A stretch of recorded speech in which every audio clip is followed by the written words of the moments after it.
গত ৭ মাসে দেশের ২৫,০০০-এর বেশি নারী ও শিশু নির্যাতনের শিকার হয়েছেন। শেষ ২ মাসে ধর্ষণের শিকার ৯৬ জনের মধ্যে ৪৪ জনই শিশু।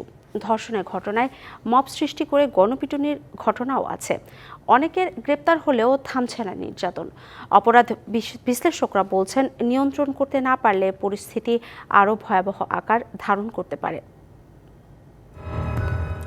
সাম্প্রতিক সময়ে দেশের নারী শিশু নির্যাতনের সংখ্যা বেড়েই চলেছে। সড়ক, বাড়ি, অফিস কিংবা প্রত্যন্ত অঞ্চল সবখানেই ঘটছে নির্যাতনের ঘটনা। চলমান পরিস্থিতির সুযোগ নিয়ে মব সৃষ্টি করে অভিযুক্ত ব্যক্তিদের গণপিটুনি দেয় উত্তেজিত জনতা।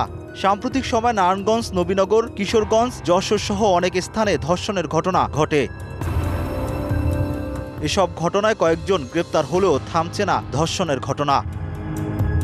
একনল হ্যান্ড ওয়াশ ১০০% প্যারাবেন ফ্রি, তাই নিরাপদ হাতের জন্য আস্থা রাখুন একনলে। পরিসংখ্যান বলছে, গত ৭ মাসে দেশে ২৫,০০০-এর বেশি নারী ও শিশু নির্যাতনের শিকার হয়। গত ২ মাসে এ সংখ্যা ২,৮৭০ জন, যার মধ্যে ধর্ষণের শিকার ৯৬ জনের মধ্যে ৪৪ জনই শিশু।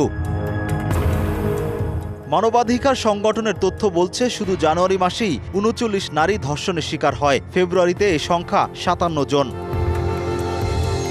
ধর্ষণের ঘটনা বেড়ে যাওয়ায় উদ্বেগ প্রকাশ করেছে বিভিন্ন মানবাধিকার সংগঠন। তবে বরাবরের মতোই পুলিশ বলছে, আইন শৃঙ্খলা নিয়ন্ত্রণে কাজ করছে সরকার। পুলিশ তার আইনগত দায়িত্ব পালন করবে।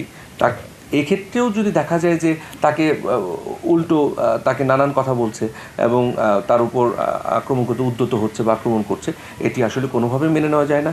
এর যদি কোনো ধরনের বিষয় ভবিষ্যতে পরিলক্ষিত হয় যে কঠোর আইনানুগ যে ব্যবস্থা রয়েছে, তাৎক্ষণিক সেটি গ্রহণ করা হবে। অপরাধ বিশ্লেষকদের আশঙ্কা, পরিস্থিতি সামাল দিতে না পারলে তার জন্য চরম মাশুল দিতে হবে জাতিকে। অপরাধমূলক কর্মকাণ্ডের তৎপরতা, উচ্ছৃঙ্খল পরিস্থিতি তৈরি করার মতো ঘটনাগুলো আইন শৃঙ্খলা বাহিনী যদি দ্রুত সময়ের মধ্যে কঠোর হস্তে নিয়ন্ত্রণ করতে না পারে, তখন এটি কিন্তু ক্রমান্বয়ে বেড়ে যাওয়ার যথেষ্ট সম্ভাবনা রয়েছে।